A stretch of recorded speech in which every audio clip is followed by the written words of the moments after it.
ኦርቶዶክስ ቤተክርስቲያን ይህን የሚያህል መስቀል አንጠልጥላ ኢየሱስ ሲባል ሰዎችን የምታሳድድ ከሆነ ማርያም ሲባል የማይረበሹ ከሆነ ችግር አለ ማለት ነው።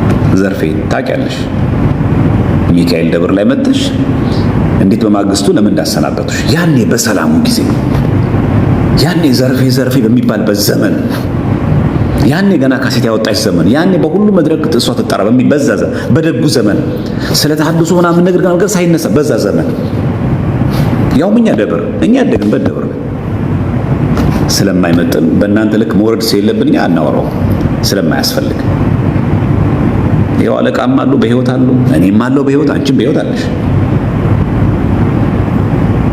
አንዳንድ ጊዜ መድረኩን አገኘን ብለን ስናወራ ግለሰባዊ ጉዳዮቻችን ለራሳችን እንተዋቸው።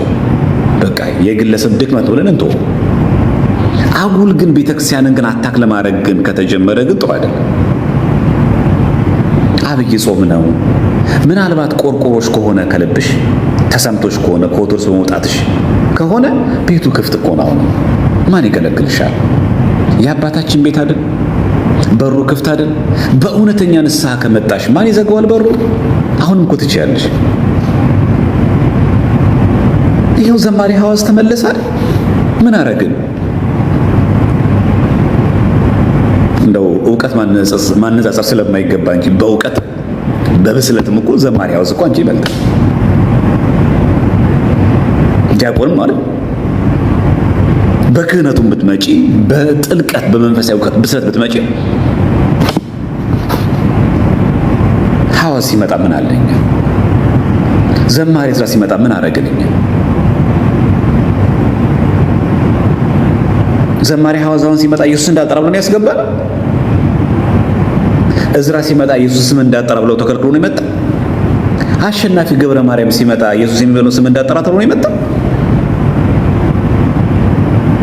ለምን ህሊናሽን ትዋሽዋለሽ?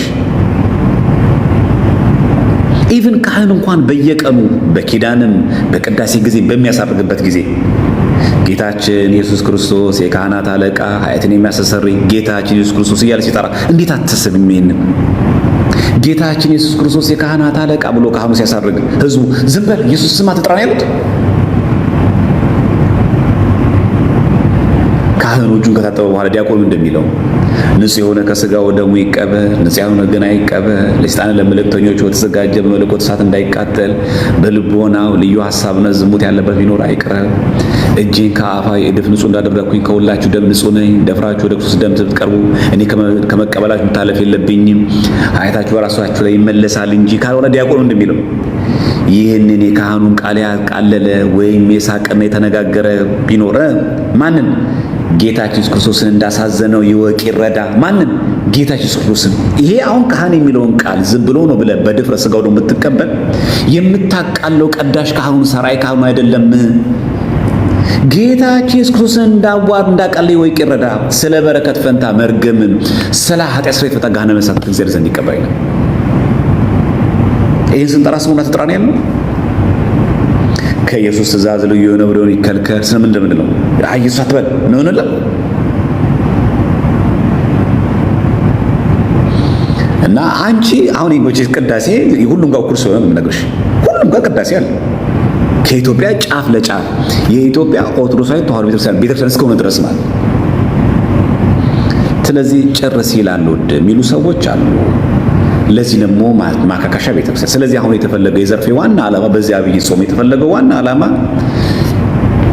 ለዩቲዩብ ንግዳቸው ምናምን እንደተጠበቀ ሆኖ ዋናው ይሄ በፕሮቴስታንት መካከል ያለው ዲኖሚኔሽን ያለው አሁን የሰሞኑ ልዩነት እንዲሸፋፈን ታፍኖና ተደፋፍኖ እንዲቀር ለማድረግ ብቸኛው መምቻው መንገድ የዘርፌን ጉዳይ አምጥቶ አይታችኋል ኦርቶዶክስ ብሎ ሁለተኛ መልእክት በዘርፌ የፈለጉት ምናልባት በእነዚህ ጉዳዮች ኦርቶዶክስ ቤተክርስቲያን እንደዚህ መሆኗን አውቀው ከቤቱ የጠፉ ሰዎች ሊመለሱ ሲያስቡ አይታል እኔ እኮ ማልመለሰው ጥሩ ስለዚህ እኮ ነው አይታል ዘርፌ እንዴት እንዳረጓት ብሎ በዚህ ምክንያት ለማድረግ ትልቅ ፍርድ አለብሽ በእውነት ወደ እናታቸው ቤት ለመመለስ ወደ አባታቸው እግዚአብሔር ለመመለስ እያንዳንዱ እየተንገዳገዱ የነበሩት እየዳዱ የነበሩትን ምእመናን በማስቀረትሽ እግዚአብሔር ይጠይቅሻል። በጣም ከባድ ፍርድ ነው በነገራችን ላይ። ምክንያቱም በሚዲያው በሚነገረው በሚሰበከው ስብከት ልባቸው የዳዳ ሰዎች አሉ። ቤተክርስቲያን እንደዚህ ትነግራለች እንዴ ታዲያ ምን ነው የገባሁት ብለው ልባቸው እንትን ያኮበኮቡ ሰዎች አሉ። ያንቺ ምን አይነት መርዝ ነው የጣልሽው? በቃ እንዲህ ከጣለች እኮ ትገፋላችሁ የሚል ግን እውነት ናት። አትደበቅም። ክርስቶስን እኮ እኛ ቤተክርስቲያን እኮ ስጠራ እንኳን ታውቂያለሽ አይደል? ምን ብላ እንደምጠራ በልብ መታሰቡ፣ በቃል መነገሩ፣ በቅዱሳት መጽሐፍ መዘገቡ ከፍ ከፍ ይበልና እኩል ብሏል። ምን ማለታችን ነው? ዝም ብሏል በኢየሱስ ምትለው ቤተክርስቲያናችን በልብ መታሰቡ ምን ማለት ነው? በልባችን የምናስበው ጌታችን ኢየሱስ ክርስቶስ ወይ አሁንም ይጨምር፣ ሁሌ እናስብ። በቃል መነገሩ ማለት ነው ኢየሱስ ክርስቶስ ብለን በአፋችን የምናገረው አሁንም ይጨምር። ከዛስ በቅዱሳት መጽሐፍ መዘገቡ፣ በየቅዱሳት መጽሐፍ በመጽሐፍ ቅዱስ በአንድምታ በገድላት በድርሳናት ስም ተጽፏል ኢየሱስ ክርስቶስ የሚል አሁንም ይጨምር፣ ከፍ ከፍ ይበልና ጌታ ኢየሱስ ክርስቶስ እንደዚህ ያለ። አይገርመኛ አባቶች እዚህ ጋር መተው ደግሞ ተመልሶ ደግሞ ኢየሱስ ስትልኛ ቤት ትወገዛለህ። ስሙ ራሱ አለ ልድገመው፣ በልብ መታሰቡ እኮ ነው የሚለው። ምን ማለት በልብ መታሰቡ? በልባችን እናስብሃለን ጌታችን ኢየሱስ ክርስቶስ ሆይ አሁንም አንተ ጌታ ኢየሱስ አንተ ማሰባችን አሁንም ከፍ ከፍ ይበል። ሁሌ እናስብ። ሌላ ባዕድ ነገር፣ ሌላ ስጋ ይፈጠራል፣ ሌላ ዓለማዊ፣ ሌላ ጣዖት አናስብ። አንተ ነው የምናስበው። ይሄ ማሰባችን አሁንም ይብዛ። ሌትም ተቀን በድካማችንም በእረፍታችንም በየትኛውም ሰዓታችን ሁሉ አንተ እናስብ ዘንድ ፍቀድልን። በቃል መነገሩ ምን ማለት ነው? በቃላችን ኢየሱስ ክርስቶስ ብለን የምንጠራው አሁንም ይጨምር። ይነስ እኮ አይደለም ይጨምር፣ ከፍ ከፍ ይበል። አሁንም እንደው ደክሞን እንተኛና አፋችንን ዘጋ እንደሆነ እንጂ ቢቻልን ኖሮ ዝም ብሎ ስማችን አንተን አፋችን አንተን በየጠራ በኖረ። በአፍ ብቻ እኮ አይደለም በልብ መታሰቡ ይላል። ከዛስ በቃል መነገሩ፣ ከእንደገና በቅዱሳት መጽሐፍ መዘገቡ፣ በሁሉም ቦታ ስምህ ይጻፍ አሁንም ይጨምር። ያንተ ስም ይግባ ኢየሱስ ክርስቶስ ወይ እቺ ቤተክርስቲያናት ክርስቶስን የምትከደው ዘርፌ አንቺ እኮ ለኢትዮጵያ ኦርቶዶክስ ቤተክርስቲያን የመጀመሪያ የመጨረሻም እኮ ዘማሪ አይደለሽ አይደል? አንቺ እኮ የመጀመሪያ ዘማሪያችን አይደለሽ። ከአንቺ በፊት ብዙ ደገኛ መዘምራን አሉ፣ ከአንቺም በኋላ ብዙ ደገኛ መዘምራን አሉ። አንቺ እኮ የመጀመሪያ ሰው እኮ አይደለሽ። አንቺ ከቤተክርስቲያን የወጣሽበት ዕለት እኮ መዝሙር እኮ አልቆመም።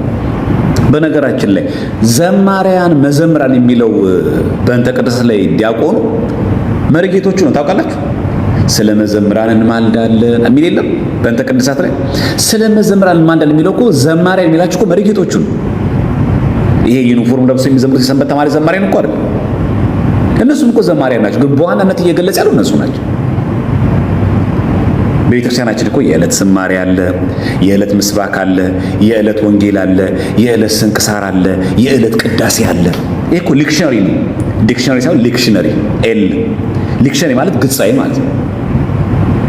የዕለቱ ምስባክ አለ፣ የዕለቱ ወንጌል አለ፣ የዕለቱ ስንክሳር አለ፣ የዕለቱ ዝማሬ አለ። የሚወጣው ራሱ የዕለቱ ወንጌል የዕለቱ ምስባክ የሚወጣው በዕለቱ ዝማሬ ነው። ዘወረደ ሲባል በዘወረደ ዕለት የሚዘመረው ዝማሬ ቅዱስ ያሬድ ከዕለቱ ወንጌል ጋር፣ የዕለቱ ወንጌል ከምስባኩ ጋር፣ ምስባኩ ከጳውሎስ መልእክታት ጋር፣ መልእክታቱ ከዕለቱ ቅዳሴ ጋር፣ የዕለቱ ቅዳሴ ከስንክሳር ጋር ተሰናስሎ ተዘጋጀ። ወንጌል የማይነበብበት ቅዳሴ እኛ ጋር አለ። ወንጌል ማን ነው? እና ገፍተው ወደ ተወሰዱ ነው የምትዩ፣ ወደ ገደል ነው ማለት ያለብሽ። በዚህ አጋጣሚ ማንም ሰው ከቤተ ክርስቲያን ገፍቶ ይወጣት እንዳትሉ። አዎ የሰንበት ተማሪ ላይ ረዳህ ይችላል። አዎ አለቃው ላይ ገነዘቡ ይችላሉ። አዎ አንዳንድ ሰዎች ሊተናኩሉ ይችላሉ። አዎ በኦርቶዶክሳዊ ተዋህዶ እምነት ግን ትክክለኛ ሰው እስከሆንክ ድረስ ባለበት ግን ጽና። ይሄ ማለት ግን የፈለግከውን ነገር ትዝ ያለን ነገር እያንቦራጨክ የፈለግከውን ነገር እየጻፍክ የፈለግከውን ነገር ላይፍ ገብተህ እንደፈለክ እየበጣጣስክ መብት ነው እያልን አይደለም። የኦርቶዶክሳዊ ተዋህዶ ቤተክርስቲያናችን የነገር ክርስቶስ ትምህርቷን ክርስቲያኖች ትምህርቷን ጠብቀ በሚገባ እንደው ድንገት ስትጠየቅ ደግሞ ረጋ ብለህ በትህትና ማስረዳት። ከአንተ የተሻሉ ሊቃውንት ሲያስረዱ ደግሞ እሺ ይቅርታ እኔ እንዲህ ለማለት ፈልጌ ነው አስተካክሉ ማለት አለቀ። ሌሎቹ ሊቃነ ጳጳሳት አይተናል። መድረክ ትንሽ ነሸጥ ሲያደርግ ወጥ ያሉ ንግግሮች ባካችሁ ጥንቃቄ ያደርጉ።